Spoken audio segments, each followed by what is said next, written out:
Thank you very much. Your Excellency, Mr. Nicolaus Hannigan, Chair of the Bureau of the Commission of Social Development, Your Excellency, the President of ECOSOC, my colleague, the US Chief of DESA, our Chair of the NGO Committee, and last but absolutely not least, our youth representative here on the panel.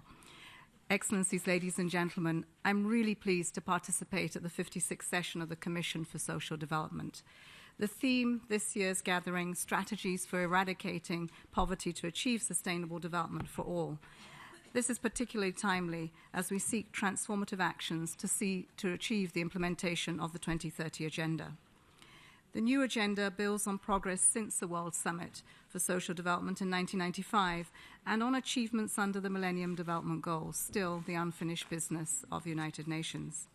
National development policies are now more likely to place people at the center of development.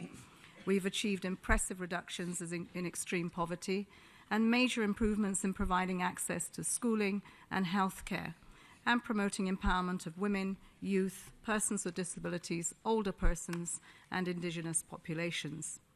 However, the drop in extreme poverty remains uneven across regions, within countries, and between various social groups.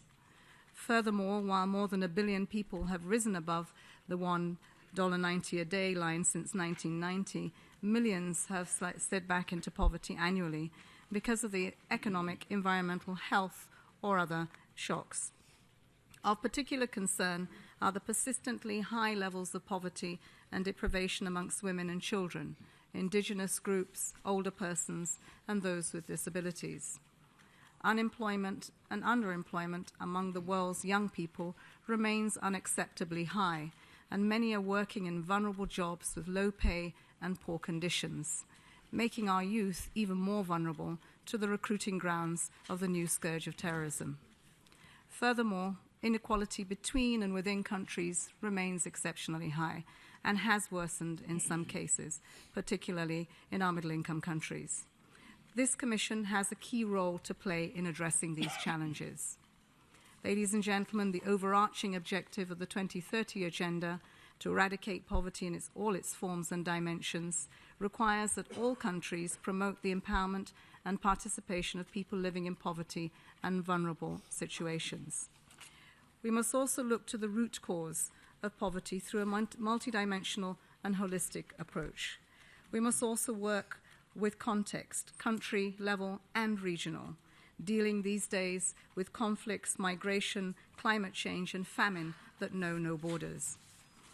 It is imperative that we promote social policies and protection that ensure the benefits of globalization are just and economic growth are shared by all and lift all boats.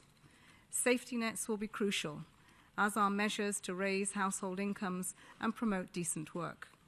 Globally, 45% of the people who need social protection have access to just one social benefit, while the rest, some 4 billion people, go without.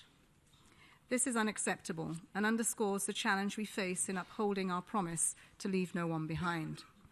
To fulfill that vision, I encourage the Commission to emphasize the imperative of accelerating inclusive and equitable economic growth and sustainable development, including full, productive employment and decent work for all. Progress in these areas will contribute to reducing inequalities within and among countries. The work of this Commission will also guide the Secretary-General's efforts to reposition the United Nations Development System to deliver on the 2030 Agenda, including those enhanced results at the country level. In that regard, we will look to continue to the Commission to serve as a space for policy debate and the sharing of experiences aimed at mobilizing action at all levels. We must also underscore the importance of supporting our governments and partners at the country level to achieve the 2030 Agenda, which is the most comprehensive roadmap we have yet for the eradication of poverty. And we must put a special role for young people, encouraging entrepreneurs to achieve their aspirations and to be part of the actualization of Agenda 2030. Distinguished delegates, the upcoming adoption by the Commission of a resolution on your methods of work is an important step that will establish the Commission's enhanced role for the period ahead. in particular its alignment and reinforcement of the high-level political forum. If the Commission on Social Development is to remain relevant, then it must develop the tools that will galvanize our efforts to achieve fair globalization and overcome poverty, inequality, and exclusion. While the review and implementation of the World Summit for Social Development remains central to your work, I do encourage you to be creative and to prioritize accelerating action to achieve the 2030 Agenda and to support the work of the high-level political forum. The Secretary-General and I look forward to the outcomes of this session, and we reiterate our commitment to continuing to work with you and our partners to reach those left furthest behind. I thank you.